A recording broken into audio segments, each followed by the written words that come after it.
Hello. That was like the biggest moment ever. Did it. You did it. It's so confusing the first time. The first time that I did a live where I was joining something was in this like live stream concert.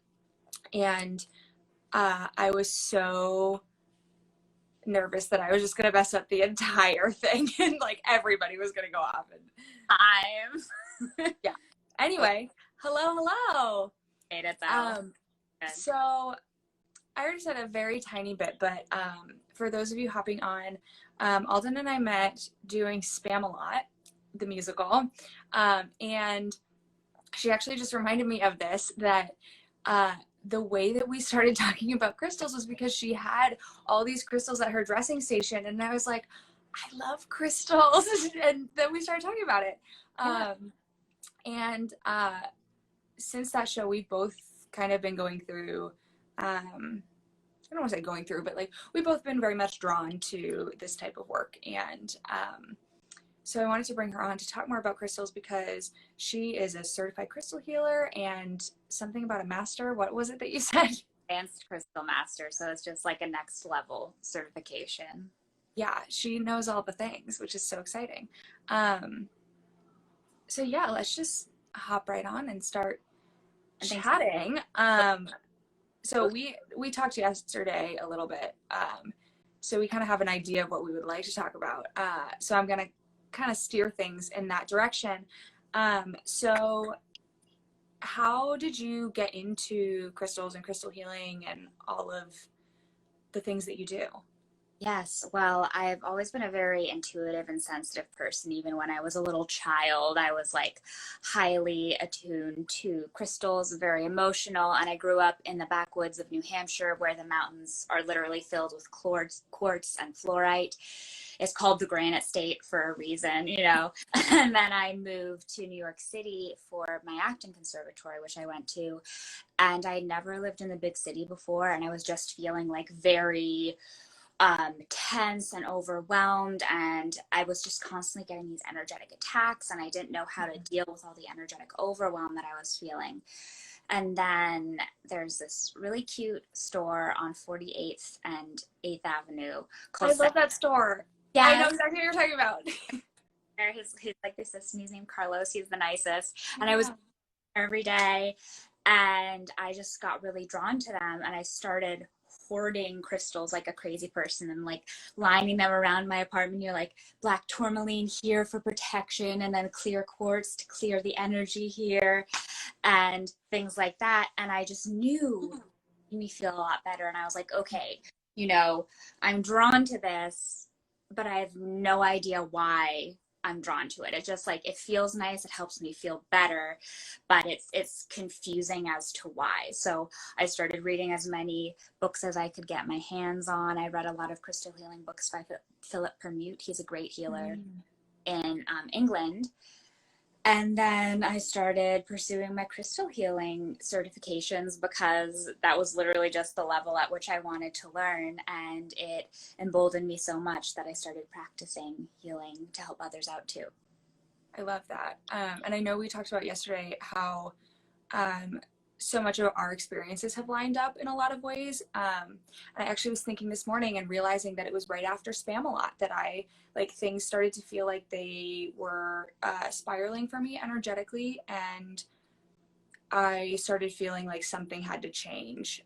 And I was very much drawn to this work, and like anything regarding energy healing and shamanic practices and past lives and things like that. Those were the things that I was like, this feels right, and I don't know why, but like I want to explore this more. And I think frequently as artists, we are very in tune with our emotions and with the energies going on, and it almost seems counterintuitive to put us in the middle of this like big crazy city where like we're gonna feel all of the things. And so I don't want to speak for you, but I know for me, these practices and like all the different areas of this like healing category have been a lifesaver in that way of keeping me sane and grounded while also being in the place where I need to be, or I feel I need to be right now to pursue this passion of acting. Totally. Yeah. Energy. So if we're not taking care of our energy, we can't do our best when we're trying to change the energy in the room as performers. And this also this isn't just for performers.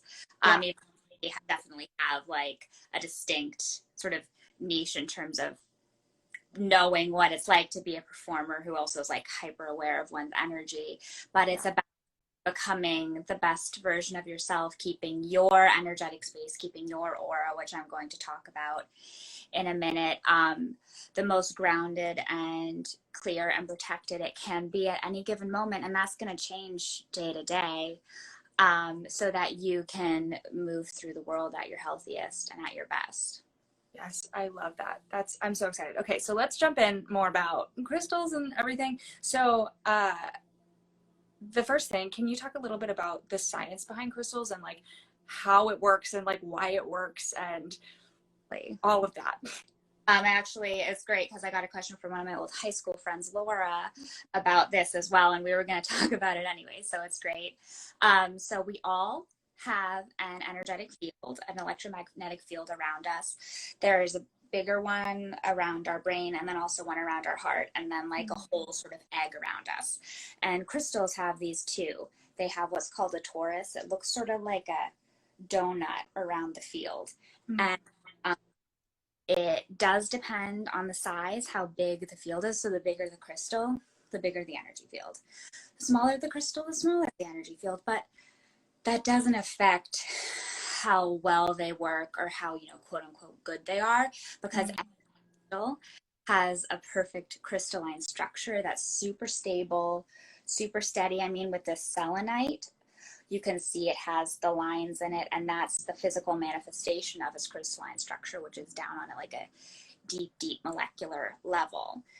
And we can get really aligned as humans because we are more fluid, we're more water, we have certain levels of vibration that are higher and that are lower, that just can get kind of wonked out by daily life, by a person saying something mean to us that hurts our feelings, by, eating the wrong sorts of foods, by watching something on the news that's extremely distressing. And I'm not talking about like spiritual bypassing and not watching the news and ignoring everything that's going on and being like, live in light, because we need to be, in the world and of the world. Yes. And ground. And at the same time, be aware of our energy and be aware of, oh, how can I best approach this situation and how can I be in my best zone to do this. Now back to crystals. So crystals have a perfect structure. And I personally work with the chakras, which are 7 energy centers in the bodies, and each chakra is a wheel.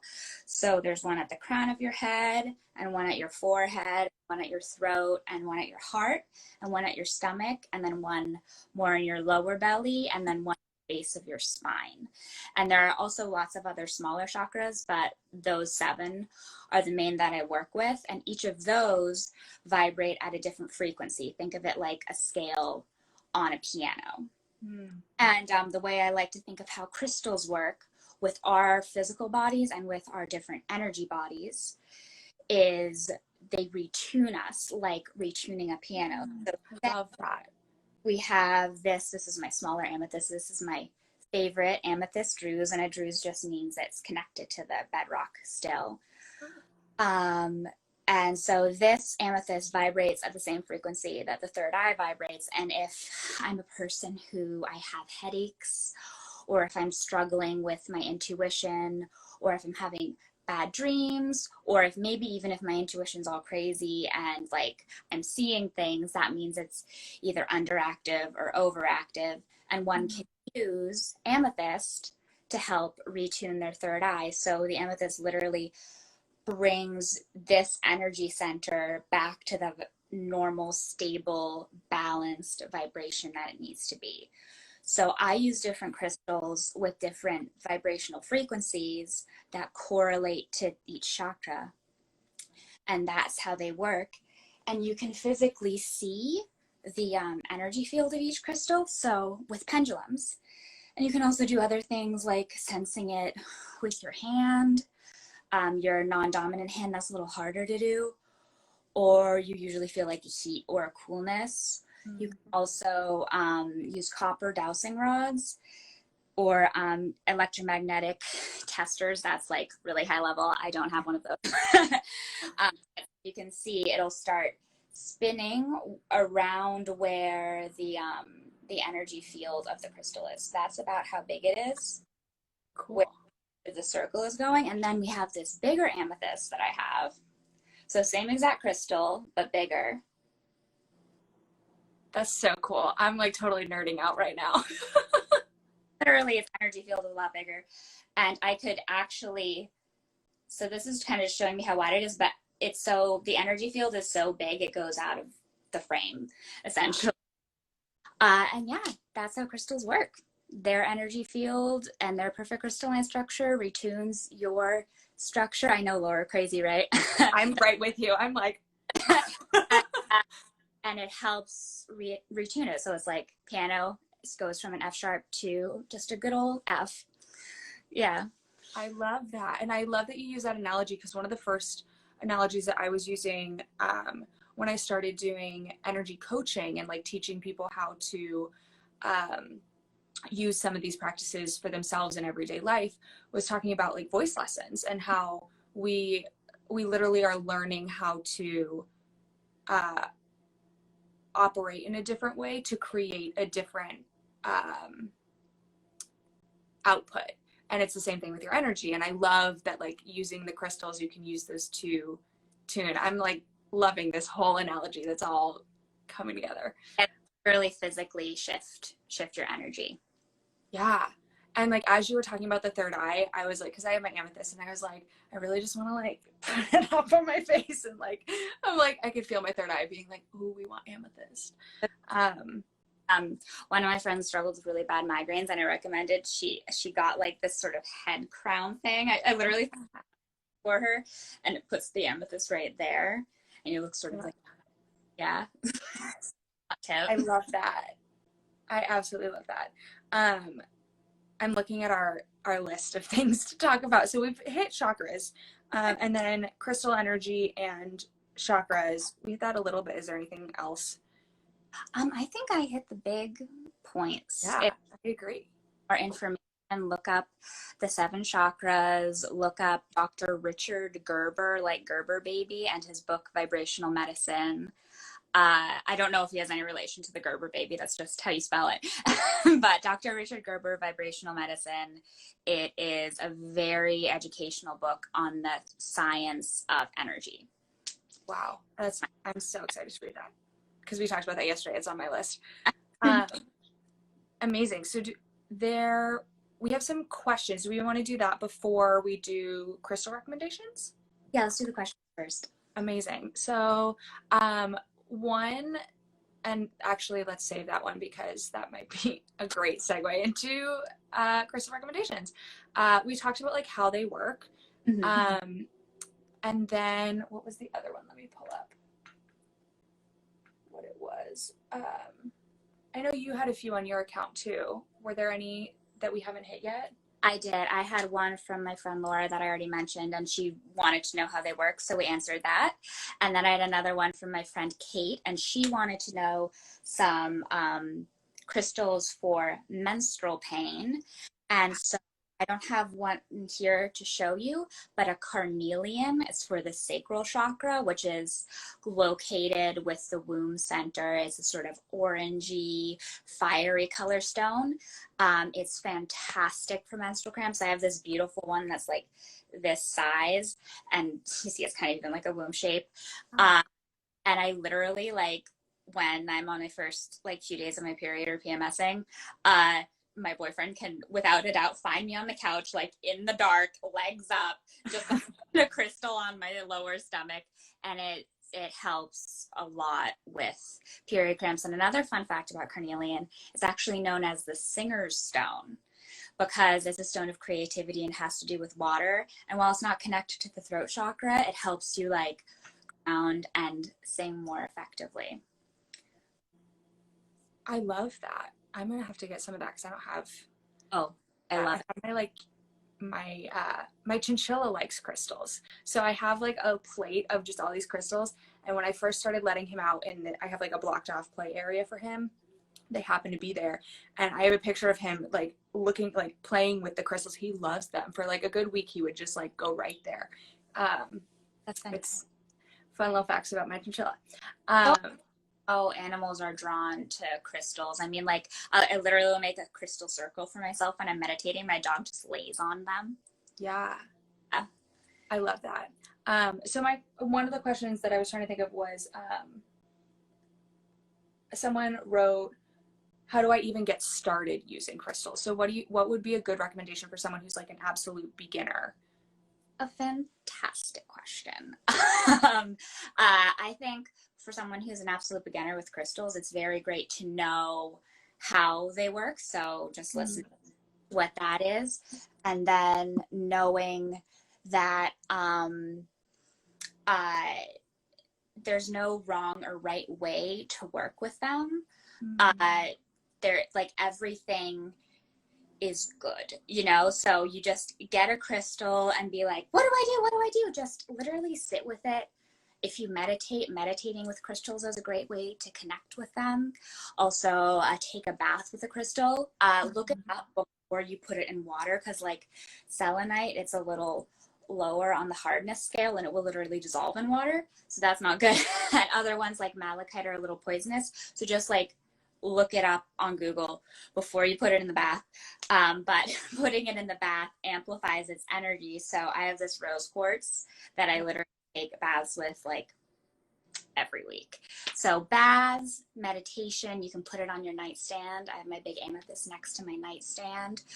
And also just like keeping jewelry with it. Like you have your beautiful amethyst. That's how, when I first got into crystals, that's what I did. And putting it around your space, you know, putting some on your work desk, just like keeping it in your energy field, because when it's there, it affects you.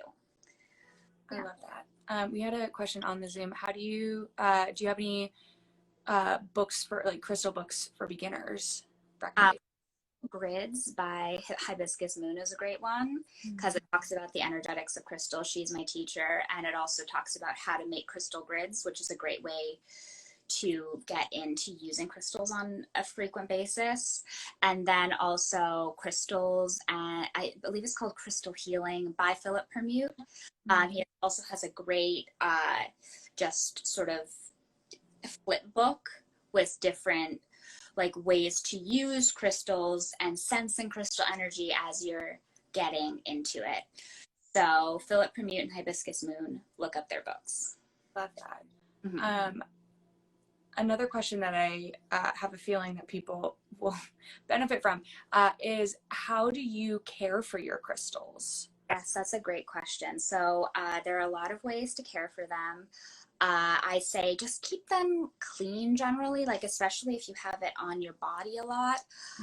It can get your oils. So some crystals, like I can wash this one. This is my red aventurine. I can wash it with soap and water and literally physically cleanse it. And then the more you use them, so when you first get a crystal, you want to cleanse it, because there's going to be other people's energies attached to it. And keep using a crystal, you're going to want to cleanse it whenever you feel like it's right. I usually cleanse mine like once a week because I use them so much. And there are lots of different ways you can do that. You can put them in an Epsom salt bath by themselves. You can put them under the light of the full moon, and that cleanses and recharges them. If you have a bed of amethyst, so like an amethyst ruse like this, you can literally put a crystal on top of it, and that helps recharge it. You can also, my personal favorite way is with sound healing. So if you look up the frequency 432 hertz on like YouTube, there are like 2-hour long playlists just of this one frequency, and it's a really great energy cleansing frequency. And so I just put my crystals in front of the computer, the sound comes out, and then that helps realign them. Or also sound bowls, bells, tingsas. And people also like to use sage and Palo Santo, but I've been sort of veering away from that because of a lot of the agricultural practices within growing that aren't very good. We'll put it that way. But I am starting to grow my own sage. So I'm obsessed with that. Let me know how that goes. Amazing. So another question we had was, how do you choose crystals? And I think they're kind of, without knowing it, I think there are two parts of this question of like, how do you, if you know, like I want rose quartz, like how do you pick which specific crystal you get in that family? But then also like, I think this will segue into our recommendations, but we can start with, how do you pick the crystal for you?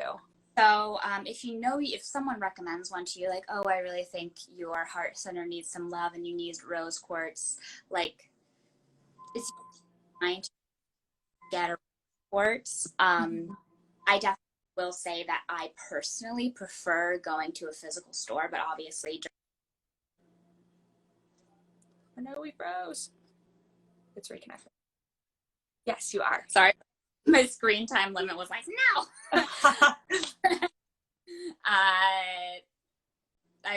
So physical store during COVID, one can't really go to a physical crystal shop. They're just like not open.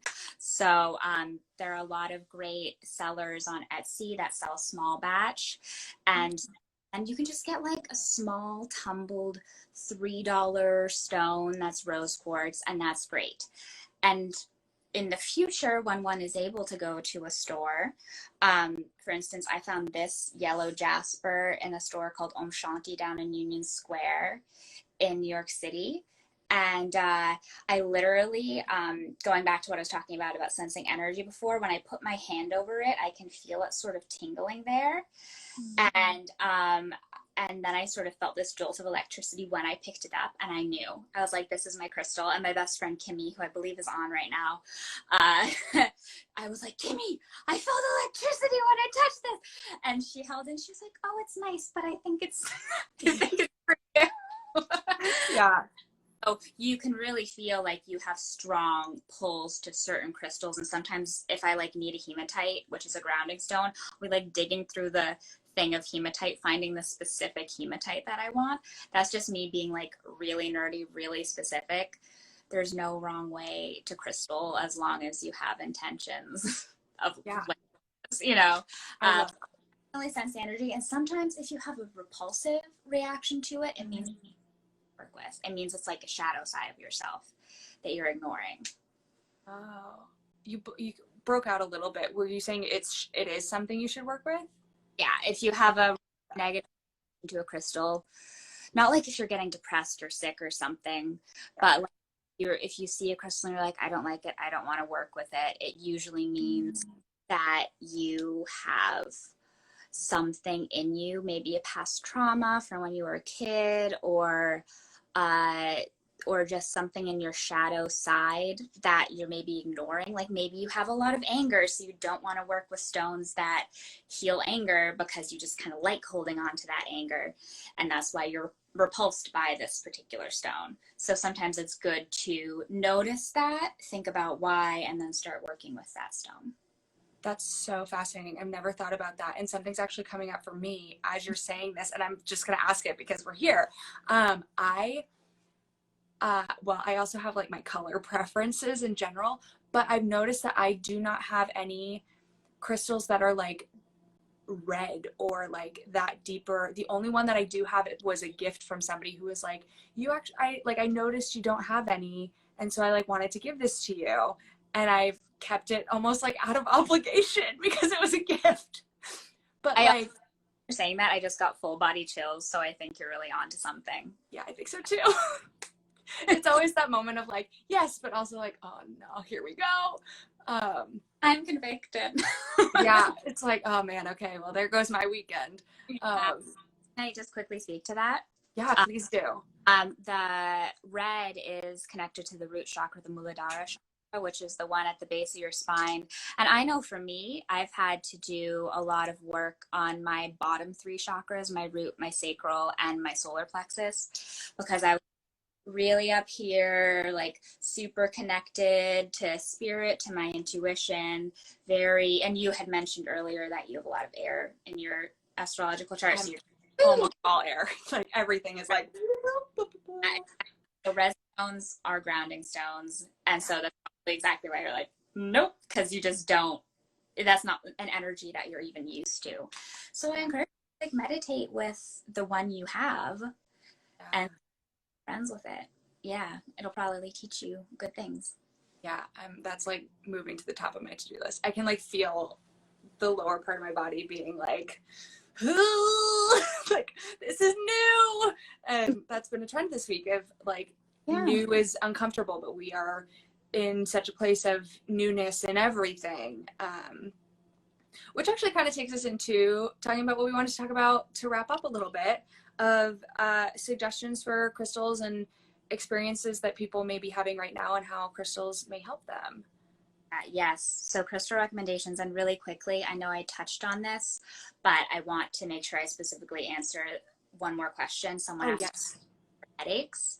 Amethyst, fantastic crystal for headaches. You can even get a little like head wrap with amethyst crystals in it and put it on your head, and that helps. The other day I was having a pressure point headache right here, and I literally laid down for like 20 minutes, and it was super helpful.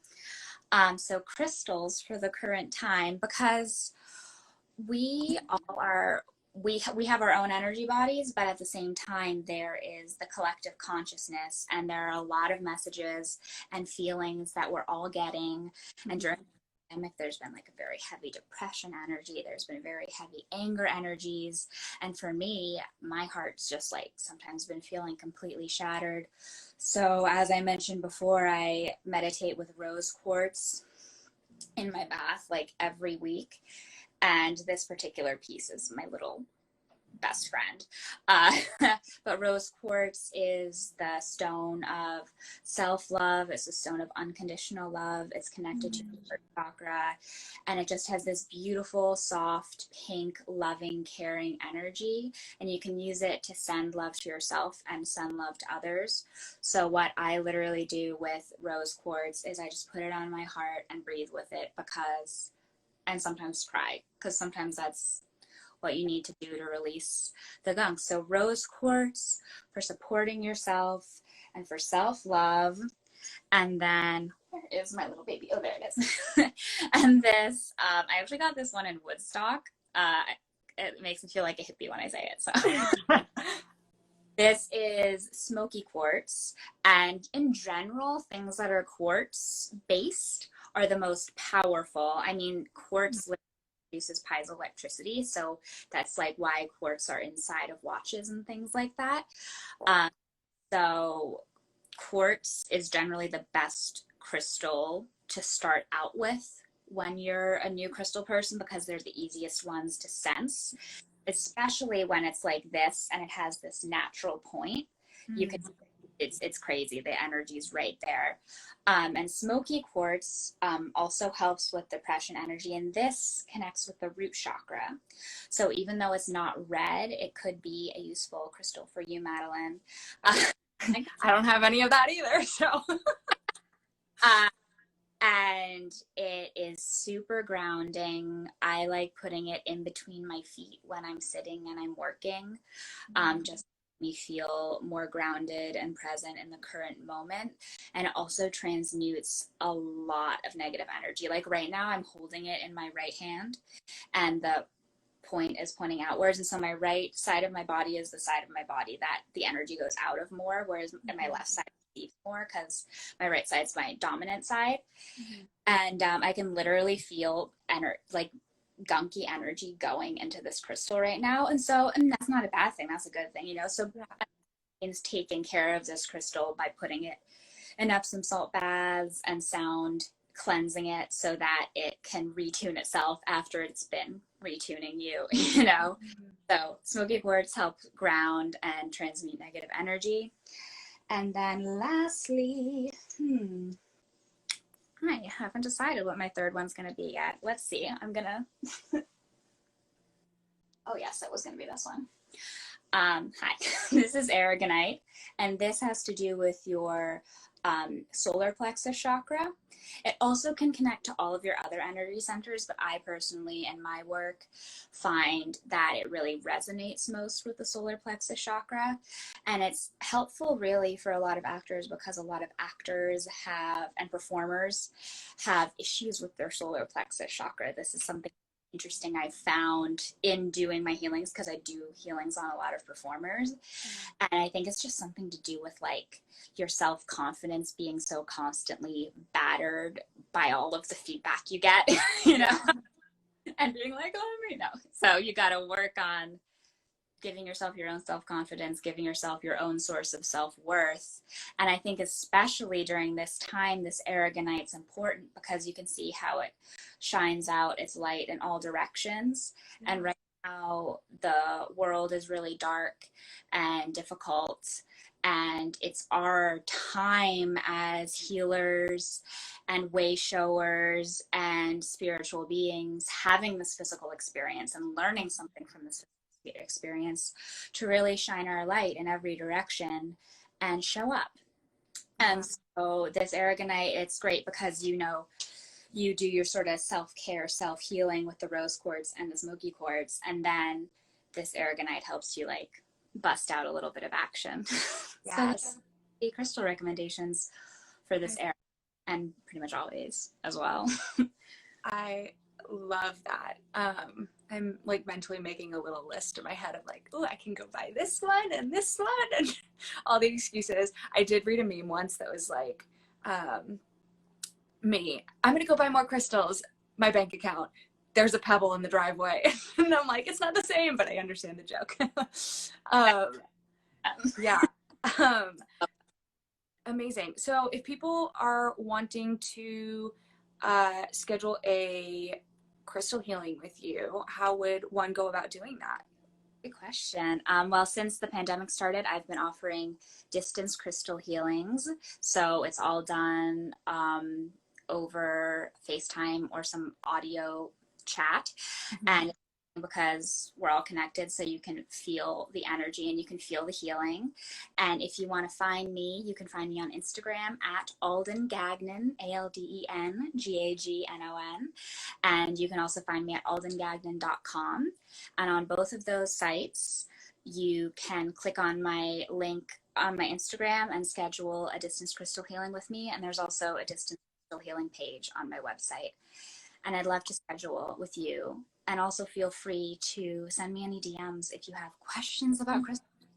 Like, talk more before you jump fully into a session, because sometimes people just need that little emotional support, you know?